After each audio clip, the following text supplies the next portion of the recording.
Few scenes in Roman history are as horrifying, or as symbolic, as what happened one gray morning in 43 BC. In the center of the Forum, the sacred heart of the Republic, crowds gathered around the rostra, the marble speaker's platform where senators once thundered their ideals to the people. Now, it had become an altar of vengeance. 2 soldiers lifted a wicker basket onto the stone. Inside lay the severed head and both hands of Marcus Tullius Cicero. The orator who once defended the Republic with words alone had been silenced, not by debate, but by steel.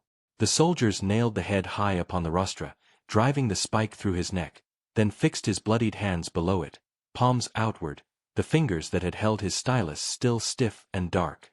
The crowd murmured, some gasped in disbelief, others turned away. Yet none dared to protest. Above the mass of faces, the empty eyes of Cicero seemed to gaze across the Forum he had once commanded with his voice. That voice was gone forever. Mark Antony had made certain of it. Ancient writers tell us Antony laughed when he received the grisly trophies. For him, this was not merely the death of an enemy, it was the destruction of a symbol. Cicero's eloquence had once swayed the Senate against him. His words had stripped Antony of dignity, painted him as a drunken tyrant before all of Rome. And so Antony ordered that the parts of Cicero's body that had done the most harm, the head that spoke, the hands that wrote, be destroyed in public view. It was vengeance made spectacle. Yet Antony's cruelty did not end there. When his wife, Fulvia, saw the head, she flew into a fury. Cicero had mocked her in his speeches, called her greedy and unchaste. Now, in a frenzy of spite, she took one of her hairpins and drove it again and again into his tongue, the very instrument that had humiliated her husband. The scene, grotesque as it was, captured the mood of Rome itself, a city bleeding from within, its noblest ideals mutilated by rage and fear. But the question that haunts historians is not just how Cicero died, but why. How did a man who once embodied the Republic's conscience end up as a mutilated warning nailed to its heart? How did one of Rome's greatest minds come to such a brutal, theatrical end? To answer that, we must turn back the clock to the chaos that followed one of history's most famous murders. On the Ides of March, 44 BC, Julius Caesar lay dead on the Senate floor, stabbed 23 times by the self-styled liberators. His blood pooled at the base of Pompey's statue, as if to mock the old order he had replaced. The conspirators believed they had saved Rome from tyranny. In truth, they had unchained the beast they feared most, civil war. Rome was leaderless. The Republic, already hollowed out by decades of corruption and military power, was now without a center. Senators whispered of reconciliation, soldiers demanded pay, and mobs surged through the streets demanding revenge. Out of this storm, 2 figures rose to dominate the stage, men who could not have been more different. The first was Marcus Tullius Cicero, philosopher, statesman, and Rome's most celebrated orator. A novus homo, a new man, born without noble blood, who had risen to the consulship through intellect alone. To him, Caesar's death was an opportunity, a final chance to restore the Republic's old balance, to bring back the Senate's authority and the rule of law over the power of arms. He believed in the Republic with a scholar's devotion and a zealot's faith. The second was Mark Antony, a soldier through and through, hardened on Caesar's campaigns in Gaul and beyond. He was Caesar's right hand, his co-consul, his heir in loyalty if not in name. Antony was brash, charismatic, and unpredictable, admired by the troops, despised by many in the Senate. To him, the conspirators were murderers who had slain his friend. If they claimed to save Rome, he claimed to avenge it. In those weeks after Caesar's assassination, both men grasped for Rome's soul in their own way. Antony sought to calm the soldiers and control the streets. Cicero sought to restore reason in the Senate. For a moment, the balance held. Antony even proposed a law to abolish the office of dictator forever, as if to show he was no tyrant. Cicero, wary but hopeful, began to believe that perhaps Antony could be guided, that the Republic might still survive through dialogue. But beneath this fragile peace, distrust festered. Antony saw Cicero as a pompous relic, an aging professor lecturing while the world burned. Cicero saw Antony as a brute in a general's cloak, a man of appetites and ambition with none of Caesar's genius. To Antony, the Republic was an idea long dead. To Cicero, it was a sacred corpse that must not be buried. Soon, their polite exchanges curdled into open contempt. Each represented everything the other despised: thought versus action, principle versus power. The Senate became a battlefield, and words became weapons. It would not be long before one of them struck first. That first blow would not come with a sword, but with Cicero's most dangerous weapon, his tongue. By the end of that turbulent summer, Cicero had lost faith in Antony's intentions. He began to suspect that Antony sought to twist Caesar's legacy into a crown for himself. And so, on a September morning, Cicero rose before the Senate and unleashed a speech that would ignite one of the most vicious political duels in Roman history. A duel that would, in time, cost him his life. That was the first of the Philippics. From that moment, there could be no peace between the orator and the general. The words that Cicero spoke that day would echo through marble halls and soldiers' camps alike, setting in motion a chain of vengeance that would end, months later, with a pair of bloodied hands nailed to the rostra. The voice that once shaped Rome's destiny was silenced. But the echoes of that voice, even in death, would prove stronger than Antony ever imagined. The Roman Senate had heard oratory before. They had heard threats, boasts, and even tears. But what Cicero delivered that September day in 44 BC was something different, a rhetorical execution performed in marble halls. The speech, later known as the First Philippic, began as a measured plea for unity. Yet beneath its calm surface ran a current of cold contempt. Cicero accused Antony of violating Caesar's legacy, of hoarding power, of arming himself under the pretense of peace. He called upon the Senate to reclaim its authority, to rise from its knees before another strongman. The words were sharp enough to draw blood. At first, Antony tried to respond with civility. He even invited Cicero to dinner in a show of reconciliation. But the orator, sensing danger, declined. Their rivalry had left the realm of politics. It was now personal. Cicero sharpened his pen and struck again, this time harder.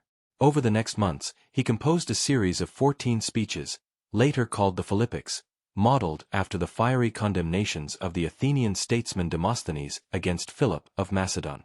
By invoking that name, Cicero cast himself as Rome's last defender of liberty, and Antony as the foreign tyrant at the gates. It was a calculated insult and a brilliant act of self-mythologizing. Cicero's audience understood the message instantly. He was the voice of the Republic itself. The speeches were devastating, not because of their politics, but because of their precision. Cicero dismantled Antony's life piece by piece. He mocked his debts, his indulgence in wine and women, his rumored affair with Cleopatra's envoy. He painted him as a coward who hid behind Caesar's name, as a thug who ruled by intimidation. In the Second Philippic, so venomous that Cicero never dared to deliver it aloud, he wrote, "What is there in Antony, save lust, cruelty, insolence, audacity?" He accused him of everything from corruption to treason. The document was circulated across Rome, copied and read aloud in taverns and markets. The city buzzed with scandal. It was Cicero's version of total war. And Antony felt every cut. To a Roman general, reputation was armor. Cicero's words pierced through it. The public that once cheered Antony as Caesar's avenger now whispered behind his back. The Senate, emboldened by Cicero's eloquence, began to drift away from him. The orator's voice, aged, tremulous, but still commanding, turned opinion into a weapon. It was the only blade he needed. Ancient Rome, a place where gossip could topple a consul, became a theater for this duel. Copies of the Philippics were posted on public walls, read in the Forum, carried to the provinces. Cicero's barbs spread like wildfire, amplified by the same city that once adored Caesar's charisma. Antony, in turn, could only fume. He sent envoys to intimidate Cicero, but the old man laughed them off. "I have survived worse than words," he said, a statement that would soon prove tragically false. Behind the scenes, Antony's fury boiled over. Plutarch later wrote that Antony never forgave humiliation. To be insulted in private was one thing, to be mocked before the entire Republic was intolerable. Cicero hadn't just challenged Antony's politics, he had stripped him of dignity. In Roman culture, where honor was life, Cicero's speeches were a kind of slow execution. Every paragraph was a wound, every jest, a scar. And Antony, a soldier used to decisive victories, found himself powerless against a man who fought only with language. Meanwhile, the streets of Rome simmered with uncertainty. Caesar's assassins had fled to the east, raising armies in the name of liberty. The Senate hesitated between fear and defiance. And in the midst of it all, a new player entered the game, one who would change the fate of both men. Gaius Octavius, Caesar's 19-year-old adopted son, arrived in Rome draped in modest mourning clothes. Few took him seriously at first. He was quiet, pale, and untested in war. But Cicero saw something else. He saw potential, a boy he could mold, a banner he could raise against Antony. "He will deliver the Republic," Cicero wrote, "if we guide him." To the old orator, Octavian was a weapon disguised as a child. And so began the most dangerous alliance in Roman history. Cicero threw his influence behind the young Caesar, rallying the Senate to grant him command of legions. Octavian, in turn, flattered the orator, calling him "Father of the Republic." Together, they drove Antony north, forcing him into retreat. The Battle of Mutina seemed to confirm Cicero's triumph. Antony was defeated, his army scattered. For a brief, shining moment, it appeared that words had conquered war. But that illusion would not last. For Octavian was not the pliant pupil Cicero imagined. Beneath his soft voice and youthful modesty was the cold calculation of a man who had learned from Caesar himself. He smiled, he listened, he nodded, but he never forgot who truly held the swords. Still, Cicero's faith burned bright. He believed history would remember him as the savior of the Republic. In letters to friends, he wrote of victory, of restoring order, of guiding young Octavian as if the gods themselves had sent him. He imagined himself not merely as an orator, but as a statesman reborn. "If we cannot have freedom," he declared, "let us at least have the hope of it." What Cicero did not see, or refused to see, was that the tide of power was turning. The republic he worshipped was already dying, and the young man he trusted was quietly preparing to bury it. The final act of their story was already written, though Cicero did not yet know it. While he sharpened his pen for another speech, Antony was sharpening his sword. The general who had been mocked, humiliated, and cast out was gathering his strength beyond the Alps. His pride burned hotter than ever. He would return to Rome, not to debate, but to destroy. The age of orators was ending. The age of conquerors was about to begin. Spring of 43 BC brought with it a deceptive calm. The Senate, swayed by Cicero's oratory, had declared Antony a public enemy. Rome once again pretended to be a republic of laws, not of armies. Cicero basked in a fleeting sense of triumph. His speeches, those fiery philippics, had done what legions could not, driven Antony into exile. His letters to friends glowed with confidence. "The Republic is restored," he wrote, though the ink itself seemed to tremble with uncertainty. In truth, what had been restored was not liberty, but illusion. Because beyond the Alps, Antony was regrouping. He had lost a battle, not the war. Among his veterans, loyalty was not to the Senate but to him, Caesar's old comrade. As Cicero congratulated himself, Antony gathered men who still remembered marching behind the eagle standards of Gaul. His soldiers were scarred, hungry, and furious.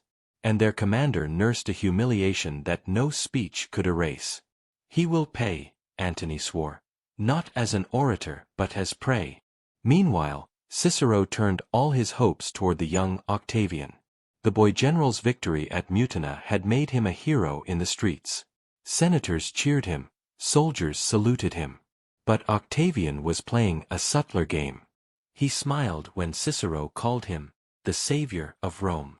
He listened humbly when addressed as Caesar's heir. Yet he was already calculating. To the Senate, he was their sword. To himself, he was the future. Cicero believed he could guide him, like an old philosopher tutoring a prince. But history rarely allows philosophers to control princes. In letters preserved by history, Cicero's tone shifts from triumphant to pleading. He begins to sense the change. The boy, he writes, has too many soldiers and too much ambition. But he cannot stop. To admit doubt would be to admit defeat. And so he continues to praise Octavian publicly, even as he fears him privately. It is the oldest political trap, mistaking temporary alliances for shared ideals. Rome itself was a city of whispers. Murmurs about Antony's return drifted through taverns. Lists of loyal senators were passed hand to hand. Then came the news that shattered Cicero's fragile peace. The consuls Hirtius and Pansa, commanders of the Senate's forces, had both died in battle. Whether from wounds or intrigue, no one could say. Their deaths left Octavian in sole command of Rome's armies.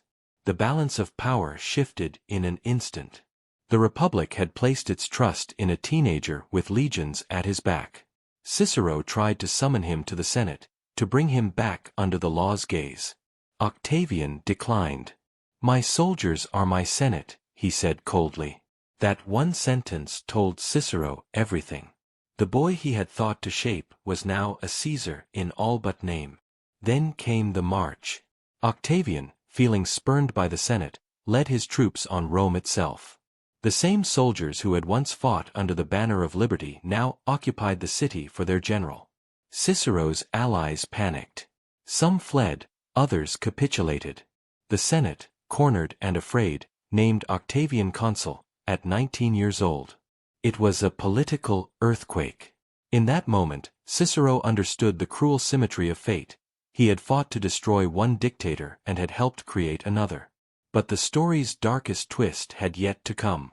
In November 43 BC, on a small river island near Bologna, Octavian met with two men, Mark Antony and Marcus Lepidus, Caesar's former general. There, surrounded by guards, the three clasped hands over the water and formed a pact that would end the Republic for good. They called it the Second Triumvirate. Unlike Caesar's earlier coalition, this one was not secret or symbolic, it was written into law. Together, they held absolute power to appoint magistrates, make laws, and most chillingly, to condemn anyone to death without trial. Their first act was not to govern, but to purge. They needed money to pay their armies and unity to cement their rule. And so they revived one of Rome's most terrifying traditions, the proscriptions. Death lists. Names of senators, knights, and citizens to be executed on sight. Their property confiscated. Their families ruined. In exchange, the state would pay a bounty for each head delivered. Overnight, Rome became a hunting ground. Ancient historians counted nearly 300 senators and 2,000 equestrians marked for death. But among those names, one stood out above all others. Marcus Tullius Cicero. The debate over Cicero's fate was brief and brutal. Lepidus sacrificed his own brother to prove loyalty. Antony, consumed by years of humiliation, demanded Cicero's inclusion. Octavian hesitated, some said for 2 days. The young man owed Cicero much. It was Cicero who had lifted him to power, defended his legitimacy, and called him Rome's hope. But ambition has no gratitude. Antony pressed the matter, his anger cold and methodical. "Cicero's tongue," he said, "has cost me enough. Let it be silenced." Octavian yielded. Cicero's name was placed at the top of the list. From that moment, the Republic's last great voice was condemned. Cicero's speeches had once inspired men to act. Now they had inspired his own death warrant. Posters went up across the city, each one bearing the names of the doomed. Friends tore them down at night, but new ones appeared by dawn. Soldiers combed villas and roads, demanding information. Some victims were betrayed by slaves, others by family. Each dawn, the forum echoed with executions. When Cicero learned the truth, he did not scream or rage. Plutarch tells us he only murmured, "I am ready." Perhaps he was. He had spent a lifetime believing in the power of words. Now he would learn the power of silence. The hunters were coming. And this time, there would be no speech to save him. When the decree reached him, Cicero was at his villa in Tusculum, a quiet refuge nestled among the Cyprus hills. The air there smelled of pine and parchment, the scent of books, of philosophy, of the life he had always preferred to the forum's clamor. But peace had fled Rome, and it would not spare him now. Servants brought word that Antony's soldiers were already in the countryside, arresting anyone whose name appeared on the lists. Cicero, weary at 63, gathered a few loyal attendants and set out under cover of dusk. He still clung to a thin strand of hope, that he could reach the coast and sail for Macedonia, where Brutus and Cassius were mustering the last Republican armies. The road wound through olive groves and desolate farms. Each milestone seemed longer than the last. At one villa, a slave warned them that riders had been seen nearby. Cicero pressed onward, his hands trembling, not from fear alone, but from age, from exhaustion, from the weight of a lifetime spent fighting for a cause that now seemed already buried. When dawn broke, he stopped at another estate to rest. There, his brother Quintus found him briefly. Quintus too had been proscribed. They embraced in silence, knowing it would be their last meeting. Quintus returned to Rome to retrieve money and was captured before the day ended. His execution was swift. Cicero's would not be. The old orator reached the coast near Formi. A fishing boat waited among the reeds. The sea was gray and restless. As he stepped aboard, nausea overtook him. Seasickness, a curse that had haunted him since youth. The waves rose, the hull creaked, and Cicero's resolve broke. He asked to be put ashore. "Better to die on land," he murmured. "In the country I have so often saved." It was not cowardice, but something deeper, a final acceptance. He had lived his entire life defending Rome, now he would die with her. He returned to his villa by the sea, a modest home where he had written his treatises on duty, law, and the nature of the gods. There, he dismissed most of his servants, keeping only a few who refused to leave him. "Let us wait," he said simply. The house grew quiet. Outside, the surf struck the rocks in steady rhythm, like the slow heartbeat of a dying republic. The killers were not long in coming. They were led by a centurion named Herennius and a military tribune, Popilius Laenas. The name carried bitter irony. Years before, Cicero had defended Laenas in court on a charge of murder, and won. It was an act of mercy that would now cost him his life. When their squad arrived, the gates stood open. Cicero's servants wept, begging to resist, to fight, to buy him time. But he forbade it. "No blood for mine," he said. "Let them do their duty." According to Plutarch and Appian, Cicero was being carried in his litter along the path to the shore when he heard the horses' hooves closing in. He ordered his bearers to set the litter down. Then, with a calm that only philosophy could teach, he leaned his head forward, baring his neck. "There is nothing proper in what you are doing, soldier," he told them softly, "but try to kill me properly." The first strike was clumsy. The sword glanced off bone. A second blow nearly severed the neck, and a third finished it. The head fell into the dust. Herennius, following Antony's orders, cut off both hands as well, the hands that had written the Philippics. The hands that had written Rome's conscience. They were taken back to Rome in a sack, dripping blood. When the soldiers reached Antony, he was said to have laughed aloud at the sight. Some chroniclers claim he touched the severed head and ordered it displayed on the rostra, the speaker's platform that had once echoed with Cicero's words. The soldiers drove iron spikes through the skull and palms, affixing them in public view. The forum fell silent. Even those who had hated the orator felt the weight of horror. Rome's greatest voice was gone, replaced by the buzzing of flies over a mutilated symbol. But Antony's cruelty was not yet satisfied. Fulvia, his wife, demanded to see the head. When it was brought to her, she spat upon it, shrieking curses. Then, drawing one of her golden hairpins, she jabbed it into the lifeless tongue again and again. Each thrust was a statement. This was the price of insult. This was the punishment for words sharper than any blade. For days the remains hung there, the head and hands darkening in the sun. People came in secret at night to pray, to lay flowers, to whisper apologies. For in killing Cicero, Antony had silenced more than a man. He had murdered a tradition, the belief that words could defend a state better than swords could. The Forum that had once been a theater of reason was now a gallery of terror. And yet, even as crows perched upon the rostra, something stirred beneath the surface of that horror. The same citizens who trembled before the triumvirs now murmured stories of Cicero's courage. Children whispered his name in schools, philosophers quoted his lines in secret. His death, meant as a warning, became a martyrdom. Octavian, who had allowed the execution for the sake of alliance, looked upon the display in uneasy silence. He said nothing, but he remembered.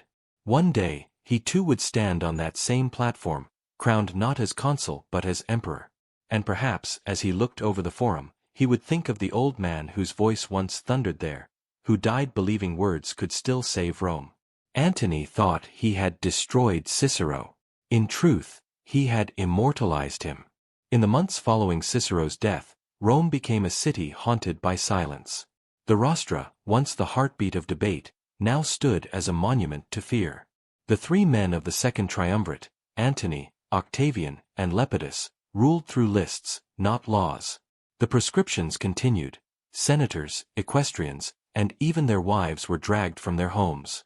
Gold flowed into the triumvirs' coffers, and blood watered the streets. The Republic was finished, though no one dared say the word aloud. For Antony, Cicero's death was supposed to be catharsis. The man who had mocked him was gone. The speeches that poisoned public opinion were silenced. His vengeance was complete, or so he told himself. But vengeance, like ambition, is never satisfied. The very act that should have cleansed his shame only deepened it. When he passed the Forum and saw the empty pedestal where Cicero's likeness had once stood, he avoided looking up at the rostra. Power won by cruelty is a fragile crown. Octavian, meanwhile, studied everything. He watched Antony closely, the feasts, the drunken revelry, the excesses with Fulvia, and he began to plan. The young man understood what Cicero had tried to teach him, that reputation could kill as surely as an army. And so Octavian prepared to do with propaganda what Cicero had once done with oratory. In 42 BC, the triumvirs marched east to confront the remnants of the Republic at Philippi. On one side stood Antony and Octavian, heirs of Caesar's vengeance, on the other, Brutus and Cassius, the so-called liberators. The battle was decisive. Brutus and Cassius were defeated and died by their own hands. With them died the last illusion of the old republic. Rome had traded liberty for order, and no one dared to ask the price. Antony returned from Philippi in glory. He was now master of the eastern provinces, commander of legions, and ruler of wealth beyond imagining. Octavian controlled the west. Lepidus, the weakest of the three, was shunted aside, reduced to a ceremonial role. The balance that had held their alliance began to rot from within. Antony's pride swelled, but his discipline decayed. In Alexandria, he met Cleopatra, queen of Egypt, the last Ptolemy, dazzling, ambitious, and as dangerous as any general. What began as politics soon became obsession. Together they staged themselves as gods, Antony as Dionysus, Cleopatra as Isis. Rome whispered that its conqueror had become enslaved by an Eastern queen. Octavian seized the moment. He crafted a campaign of words that rivaled Cicero's finest. Pamphlets flooded Rome painting Antony as a traitor bewitched by lust, a Roman who had abandoned his wife, his city, his very identity. Cicero's ghost, it seemed, had returned, this time speaking through the voice of Caesar's heir. The weapon of rhetoric had changed hands, but not its power. In 31 BC, the inevitable came. Antony and Cleopatra faced Octavian's forces at Actium, a naval battle off the coast of Greece. The winds favored Octavian, Cleopatra's fleet panicked and fled, Antony followed her. His army dissolved. 1 year later, cornered in Egypt, the once mighty general fell on his sword. Cleopatra, unwilling to be paraded through Rome, followed him in death. Thus ended Antony's story, not with triumph, but with surrender. Octavian returned to Rome as its sole master. He renamed himself Augustus, the first emperor. The republic Cicero had died defending was gone, but his ideas were not. They lay dormant, hidden in the scrolls of his speeches and treatises, waiting for another age to rediscover them. The irony was cruel. Antony had nailed Cicero's hands to the rostra to silence him forever, yet it was Antony's name that faded. Cicero's words endured. His works on duty, law, and government, De Officiis, De Legibus, De Re Publica, became the moral compass for centuries to come. Medieval monks copied them in candlelight. Renaissance scholars praised him as the father of civic virtue. Even the founding fathers of the United States, 2 millennia later, quoted his maxims when drafting their own republic. Jefferson kept his works in his library. John Adams called him the greatest statesman who ever lived. In the end, the orator who died with his head bowed outlasted every conqueror who ever raised a sword. And yet, Cicero was no saint. He was vain, ambitious, often hypocritical. He spoke of liberty, but feared the mob. He praised the republic, yet courted power when it suited him. But perhaps that is why his story resonates so deeply. He was human, flawed, afraid, and yet unwilling to surrender his voice. In a world where silence was survival, he chose speech, knowing it would kill him. That choice makes him immortal. Antony, for all his victories, became a cautionary tale, a man consumed by appetite, undone by rage. His empire crumbled, his descendants vanished. Cicero's words, on the other hand, were carved into the minds of men. The pen had not defeated the sword in life, but it had triumphed in memory. History, it seems, prefers voices to victors. If you stand today in the Roman Forum, the marble rostra still rises under the open sky. Tourists walk where senators once stood. The air is heavy with ghosts. The crows that circle above are the same kind that once perched upon Cicero's remains. And if you listen closely, when the crowd falls quiet, you can almost hear it.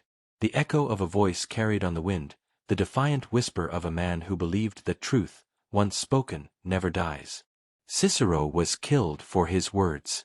But his words outlived the empire that silenced him.